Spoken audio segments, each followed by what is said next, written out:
Since Snow White has been in production since 2022, it seems like everyone has heard about the backlash against the new Snow White remake trailer on YouTube.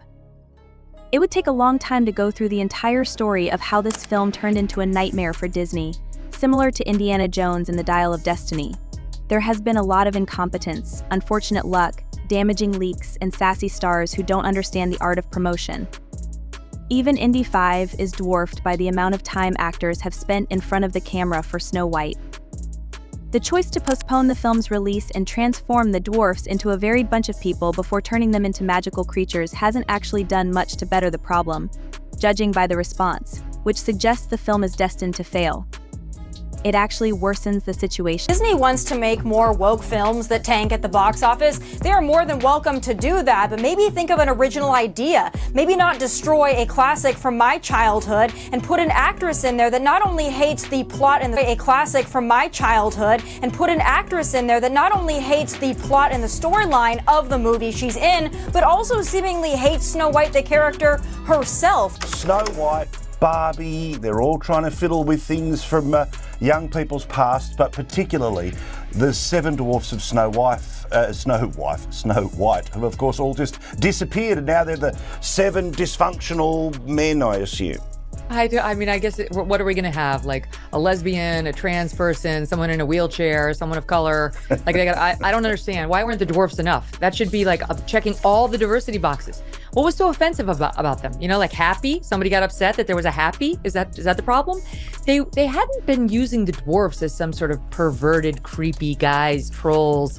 The dwarfs were always like a happy place for Snow White. They were like a soft place to fall.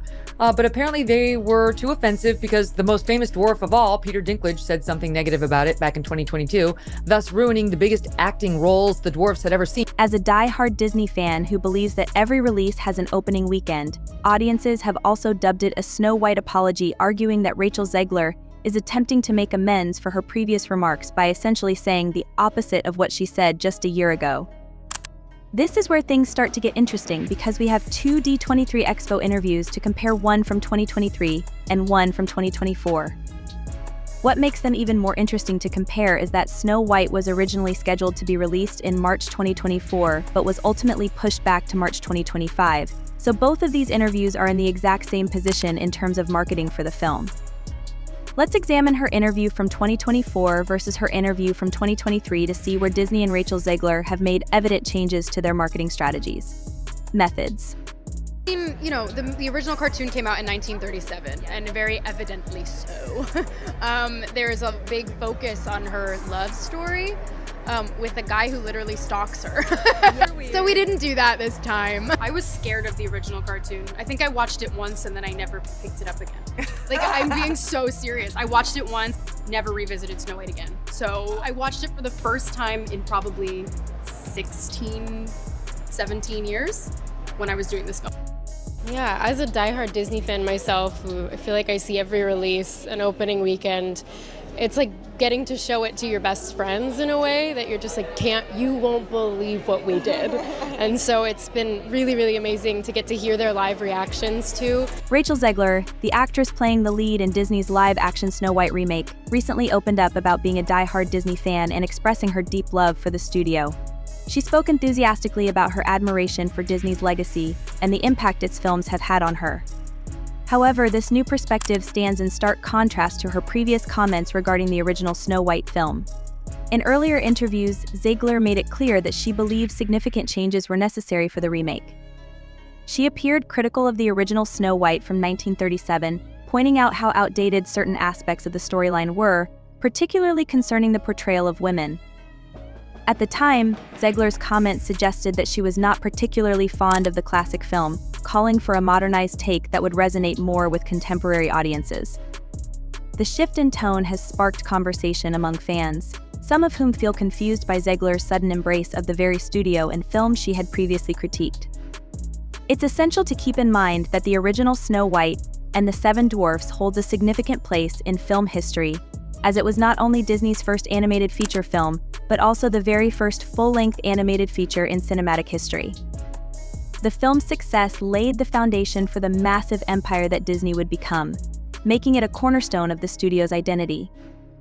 This context makes Zegler's comments even more interesting, as the legacy of Snow White is inextricably tied to Disney's history, influencing generations of viewers and filmmakers alike.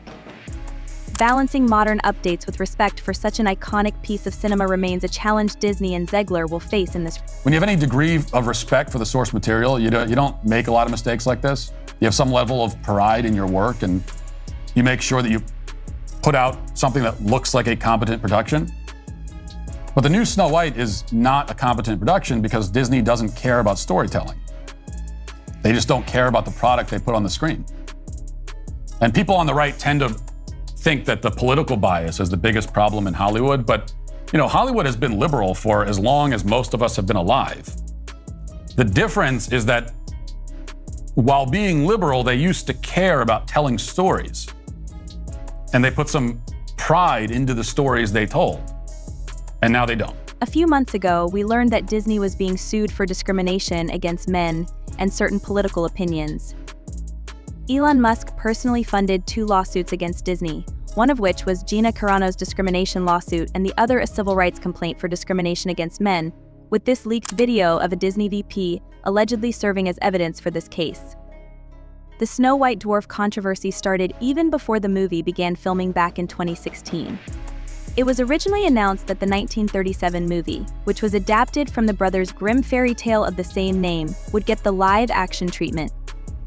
However, it wasn't until Rachel Zimmerman was cast years later that Peter Dinklage called Disney hypocritical for encouraging their diverse casting choices while maintaining the story of the 7 dwarfs living in a cave together.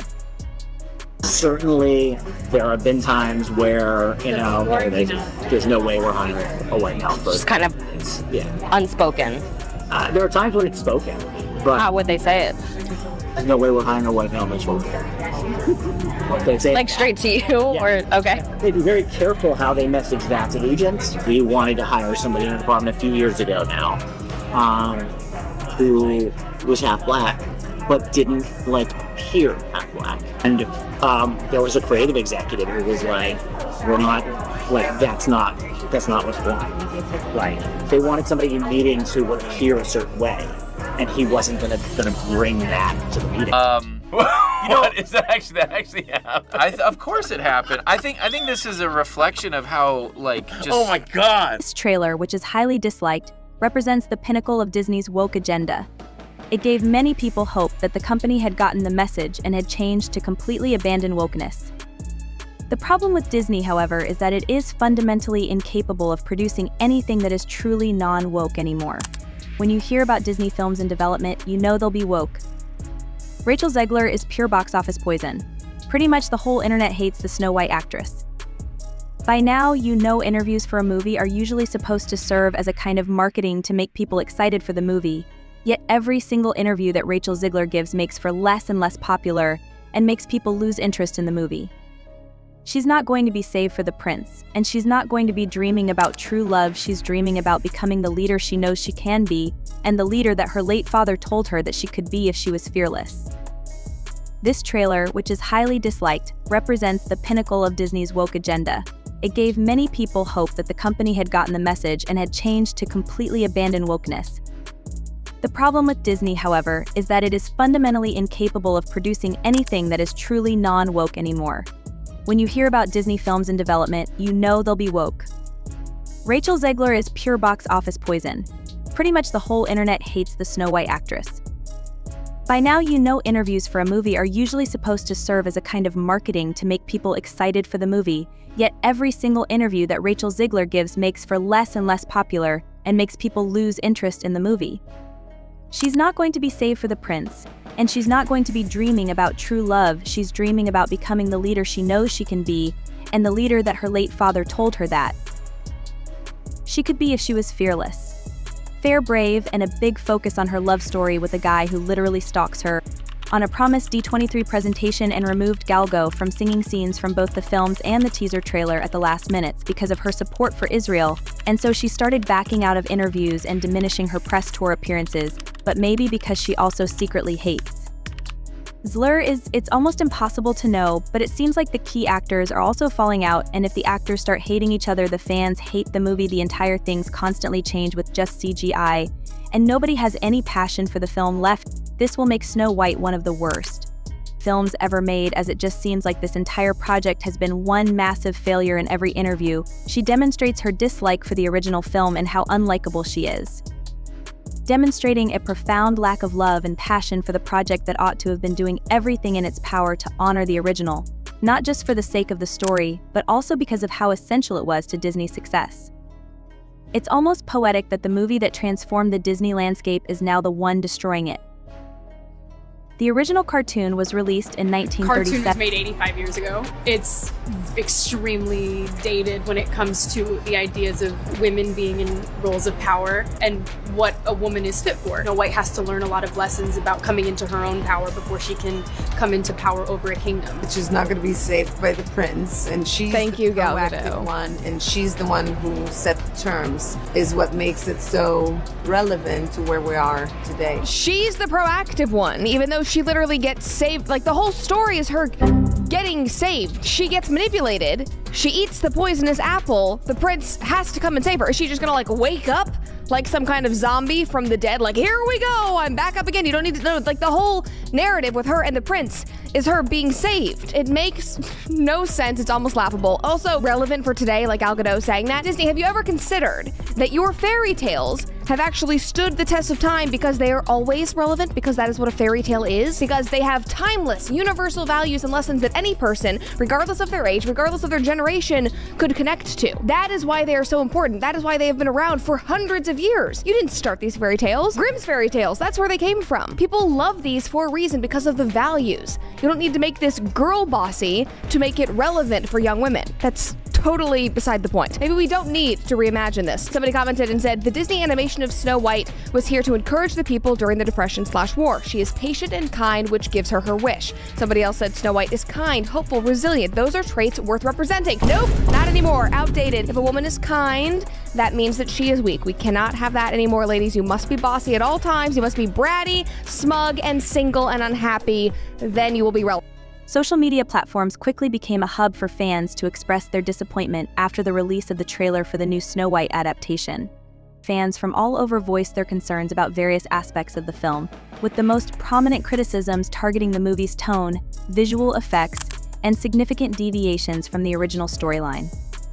The shift in tone especially left many feeling disconnected from what they had come to expect from a classic like Snow White. Longtime admirers of the original tale found it hard to reconcile the drastic changes, leading to widespread dissatisfaction. This discontent was reflected in the overwhelming number of negative comments and reactions, with the trailer receiving far more downvotes than upvotes, painting a clear picture of the fans' collective disappointment. The immediate backlash suggests that the film is facing an uphill battle when it comes to audience reception. Many fans have already taken to social media to declare that they have no intention of seeing the movie in theaters. As word continues to spread, it seems likely that ticket sales could be heavily impacted, potentially resulting in a significant financial blow at the box office. The negative reception online is a strong indicator that the studio may have miscalculated what fans were looking for in a new adaptation of this beloved fairy tale. Instead of building anticipation and enthusiasm, the trailer appears to have confirmed the fears of many loyal fans who had been skeptical of a modern reimagining from the start. A key element fueling the backlash is the movie's departure from the familiar, cherished elements of the original story. Snow White has been a timeless classic for generations, and its themes, characters, and settings hold a special place in the hearts of many. By straying too far from the traditional narrative, the film has alienated a significant portion of its core fan base. Many fans expressed frustration that instead of remaining faithful to the original, the filmmakers opted for bold changes, which they perceive as unnecessary and detracting from the magic that made the story a favorite for so many. For these fans, the trailer feels like a betrayal of the timeless charm and simplicity that drew them to the tale in the first place. Moreover, the graphics and visual effects have drawn harsh criticism, with many fans feeling that the movie's aesthetics do not live up to expectations. Given the high standards set by modern blockbusters, So, in the original Snow White, she cleans the cottage after woodland animals take her there. She's just happy that she has somewhere to remain hidden when her stepmother is trying to kill her. And when she learns the 7 dwarves live there, she offers to cook and clean the place for them as a sign of her gratitude. But in this modern version, Snow White breaks into the dwarf house. I mean, she does that in the original too. She's breaking and entering. It's a theme in both, let's admit. But in this one, she breaks in and then forces the dwarves to clean for her. These dwarves who've been toiling away all day get to come home and get bossed around by the woman whose life they're helping to save, and who they didn't invite into their house in the first place. They have to tidy up the place and sing while they do it. So clearly the Barbie screenwriter they hired to write this film thinks that this is a clever kind of role reversal. The woman is in control, the men are subservient, feminism achieved. As one of these activists put it, a kiss he gives to her while she's asleep cannot possibly be true love. If only one person knows it's happening seriously, it seems that there is a problem with the Snow White ride at Disneyland. Can you imagine what the problem might be? According to reports, the prince wakes Snow White from her slumber because she's asleep and unable to consent to the kiss.